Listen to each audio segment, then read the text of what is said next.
So let me ask you. I know when I talked to you about UBI, what was your first initial reaction? So my first initial reaction, I'm almost ashamed to admit it, but I guess I've just been indoctrinated with this like strict dad philosophy where it's like free money, that's wrong. Like you got to work for your money, like this is immoral, But then I had to pause and I thought like, yeah, what's so like beautiful and moral and ethical about like slaving away at a job that's like really kind of rote? Like that doesn't lead to human flourishing. That doesn't improve your character. So, and also you look at the data. This is something where sometimes, this is what I like about Andrew Yang. He's not an ideologue. He's not like, he doesn't have some kind of like philosophy about how the world should work.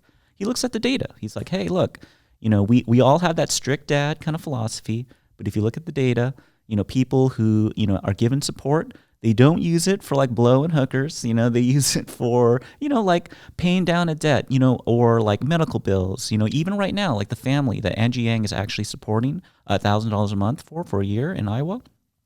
It's like a guy with like a single mom and like his mom, A like, guy with a single mom? oh yeah. He lives in Iowa. He's like an IT like tech dude. He does like concert stuff for like Marilyn Manson and things like that.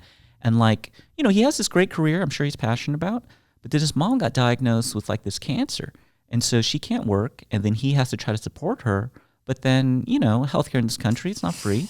And so it's a really tough spot he's in. And then now when Andrew Yang as a candidate is just going to give him $1,000 of his own personal money, it's something where it's like, oh wow, like what am I going to do with this? Am I going to go, get drunk, stop working? No, I'm going to help like either free up more of my time so I can spend with my mom, or I'm going to help pay down these medical bills. And I think, that's why I just feel like that strict dad mentality, like it's very kind of hurtful and it's very kind of hateful. It's like viewing other people as like imbeciles or like very irresponsible Or lazy? or lazy, which I think that the vast majority of people are not. I mean, don't get me wrong, there are those kind of bad apples, but they're going to be bad apples with UBI or not. And so I think for just normal everyday folk who, kind of, hit a few hiccups, something like UBI is a great kind of like buffer or safety net. Because what we know about life is it's full of hiccups. No, yeah, very true. Yeah, shit goes wrong all the time, And so, and I think, I heard this. It was like an interview with some like I'm gonna. I don't want to be derogative when I use this term. This hillbilly, but I only use it because it's from this article about the hillbilly elegy. That book, and he was just talking about how like man, like you can't make any more mistakes anymore. And he really feels like I think he's trying to get over like some kind of drug addiction.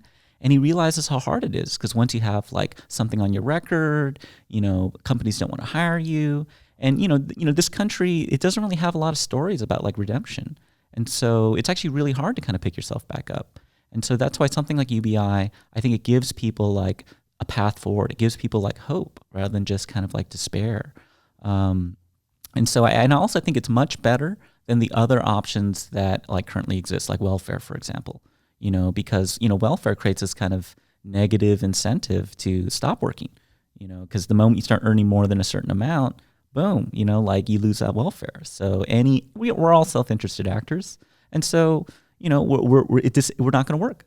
Versus UBI, hey, it doesn't matter if you're Jeff Bezos earning 120 billion, or if you're unemployed couch surfing, you're each getting $1,000. From a creative's perspective, I want to bring it back to what we were talking about the welfare program. But before I come back to that, I want to ask you, since we're talking about the podcast. From a creative's perspective, what do you think? How do you think that UBI is going to help? Yeah, so, I actually studied film in undergraduate, and many of my friends did. And so I realized, when we first graduated, everyone was full of all these ideas, like, man, I want to make this film, like, oh, I want to go, be in a band or whatever. But, I didn't come from a lot of privilege. Neither did many of my friends. So it's like, well, we actually have to work and make a living. And, we kind of held on to this fantasy that, oh, if we were able to, after work, write on that script and whatever. And it's a beautiful notion. Like, I really respect that spirit of like and hustle. then real life sets in. No, but you're damn right. Like, because what you're going to stop exercising, you're going to stop having a social life, and there's some people that do attempt to do that, and You're going to stop paying your car loan. You're going to stop paying your student loan debt. No, exactly. And then, I can kind of see that now the strict dad argument comes in. Well, if you can't afford it, then you shouldn't do it. Well, where does that lead us systematically, though? It leads us to then the arts are just like a plaything for those with privilege. And so, you only get one perspective then. And so if you're only getting one perspective in the media and the perspective of privilege, I mean, all of history is just a history of kind of rich people with privilege. And so, now that we have kind of this democratized platform like YouTube, like podcasting, it's really kind of opened up the potential, for normal everyday folk such as you and I to kind of engage with people and to have our voices heard. But at the same time, we still need time, we still need time to both research, record this, even renting this space is costing money. And so, something like UBI, it's $1,000 a month. It's not a lot of money, but it's enough money to say do something like this. And I think to your credit, you also said about pulling your resources together. Oh yeah, true. Yep. So in for that one person listening. Thank you, Wendy. Yeah. Wendy, so when me and Jack were talking, I kind of put forward this idea of like, hey, $1,000 a month for one person, like it's not a lot of money. Like you can't really even get an apartment here in Los Angeles for $1,000 a month, at least not one you want to live in. But if you start pulling like friends together, like say I get like two other buddies and we have like $3,000 a month, yeah, we can get an apartment. Maybe not the best part of town, but like, somewhere in the $1,500 range perhaps. And then, with that extra money, we have the living, the shelter kind of taken care of. And then we can, with that extra $500, kind of subsist. And then that frees up tons of bandwidth. But that's assuming we're not working. Everyone is already moving toward the gig economy. And so this kind of allows a lot of flexibility. It's like, okay, I at least have a roof over my head. At least I can eat. And yeah, it's top ramen, but it's not the best. But, with the remaining time I have, maybe I spend 20 hours kind of doing gig stuff. Top ramen's pretty good. Hey, you know what I like instead of top ramen? I like the, you can upgrade a little bit. Rather than 10 cents a pack, maybe go up to like 20 cents. Ooh. And then, you can get some of that Korean stuff, like the Korean Shin Ramen. The Shin Ramen. It's sponsored by Korean Shin Ramen. Put some cheese on it. Oh, God. Oh, you're getting fancy. That's putting the cost up to a 50 cent bowl. I mean, look at this fat cat, You are Gen Z. You're so Gen Z. But let me ask you, like, how many, if you want to go lean, if you want to make a film, how many people would be involved? That's a good question. Like I haven't made a film in ages, but I did make a film when I first graduated within like the first year or so. And I just pulled together all my friends, and I think it cost me at the time roughly around like $1,500 out of pocket. Like and how many people though? Oh gosh, it was like cinematographer, set designer, a friend helped produce it, myself, definitely 4 of my friends at the minimum. And then I got some randos from Craigslist to act in it. So about like maybe 3 or 4 of those people. So, I mean, roughly 10. So if you get 10 people who are passionate about a project, that's $10,000 a month. Oh, yeah. That's $120,000 a year. Oh, yeah. If you guys all have your full-time jobs and you guys have this resources, can you do a pretty good film with for $120,000? Oh yeah, no, definitely. I mean, especially we all have like this great supercomputer sitting in our pockets. Like I just got the new iPhone, and the camera on it's great. Yeah, like more than adequate. As a matter of fact, one of the cameras recording with your iPhone. Oh yeah, when you see the 2 shot, that's shot on an iPhone. Oh, shot on iPhone. Oh, we got to do that on the commercial, dude. All these sponsors, please send us the checks. Arrowhead. Yeah. Actually, I don't really like the taste of it. Kirkland. Negative sponsor. But kind of, did you have anything else you want to finish? Oh, on like the artistic angle? Oh, so what's so interesting? So I go to this Zen Buddhist meditation center on Saturday mornings, and I was actually talking to one of the workers there, and he's a cool dude. Like, so he's maybe a little older than me. He's originally from Nashville. He owned like 2 restaurants there, like worked his ass off. But then, he found out, this kind of pursuit was a little empty for him. Like, I mean, restaurants are just like, you gotta, you have no life. It takes a lot of work. And so he ended up moving to LA with the intention to become like a chaplain. But then he found like Zen Buddhism, and then he started like helping out this Zen Buddhist meditation center. And then now he's like the one kind of like full-time employee, but he doesn't get paid any money. All he does is he just gets to live in the center for free. And when I say center, it's just a house. It's like a small house in Silver Lake that's just been converted, and he gets to live there for free. I think he collects some form of like food stamps or something to kind of cover certain needs. But he spends like more than 60 hours a week, unpaid, other than the room and board, to, cook meals, to do all like the back end stuff, just to manage the center. So he's not lazy. Not at all. And, but because of him, like I and others have like this great space where we can kind of like decompress, we can meditate, we can hear about teachings, we can find a community.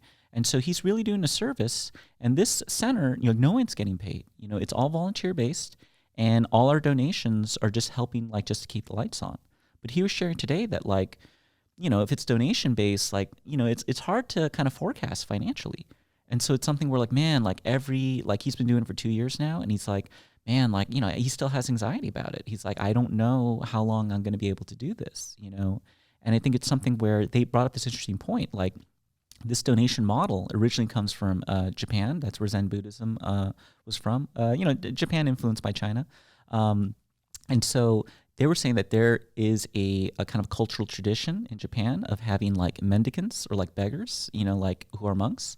And so, the whole community who does benefit from like their service kind of donates, but you can't really do that here in the West. If, he starts walking around with a bowl like begging. Yes, we do have mendicants. We have homeless people who ask for money here, but they're treated largely with a lot of contempt. And it's something where it's not seen. It's seen as like an option of last resort. It's not seen as like a way to like forsake materialism. It's more so seen as like, oh, you've fallen on hard times and you need to get out of it. And once again, the strict dad kind of philosophy of like, oh, you fucked up your life somehow. You're a drug addict. Like, I don't want to help you. Like, if I give you money, you're just going to use it on drugs or whatever.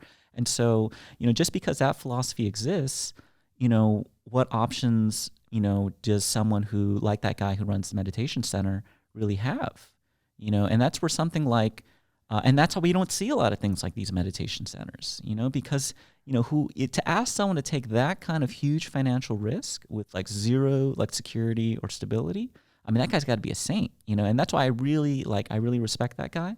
But if it requires like saints in order to, have any kind of like spiritual community now, it's tough. And, you look at the Christian model, which is more like professionalized like clergy, and that brings its own like full host of problems. Like we used to have a pastor who had some kind of like titanium bike that was like $5,000 to $10,000. Oh yeah, and I'm just like, what the fuck? I did not know that. When you told me that, I was like, yeah, he's a bike. He's a cool guy. He's a great pastor. And you're like, dude, that bike is like $10,000. I was like, what the fuck? Like, he's taking that money from the church? Like, yeah, by far, most people in the church cannot afford a $10,000 bike.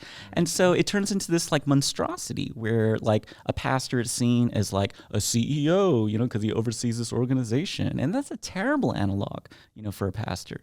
If anything, the pastor should be showing us how to free ourselves from this materialism, not like how to really live in it, I mean, that sounds kind of funny, but you know what I mean? But how to like kind of be the most materialistic person that is, And it's something where I just feel like that's where you get like, I only say that because that's where you get pastors who, I think there's this famous case where the guy's like, oh, God told me I need a private jet, so come on, guys. And it's just like, God didn't tell you that. Left behind. No. But I mean, yeah, I think it really changes your thinking. Right. Once you go, oh, whoa, now I have $1,000 a month. Like you start become very resourceful. You can probably meditate better. Well, what it is you have options, number one. And number two, you just have less of that stress of like financial pressure, like they've done studies where this kind of scarcity mentality, it's like it actually lowers your IQ one whole standard deviation. Mm-hmm. And so when that happens, you're a lot more susceptible to like really hateful rhetoric, like, make America great great again or whatever. But it's like the immigrants that are fucking shit up, and it's just something where, that's the whole reason, why, I feel like our political discourse is getting worse, because, it's not just, one person, but it's like many people who are now like, they're like doom locusts, like they're really profiting from, this sense of kind of despair that people have, because like these, because now there's like professional polemicists, where, I can go out there and just spread the most like hateful fucking rhetoric. And if it connects to people who are having a hard time, then they're going to like watch my videos. I collect more ad revenue. And so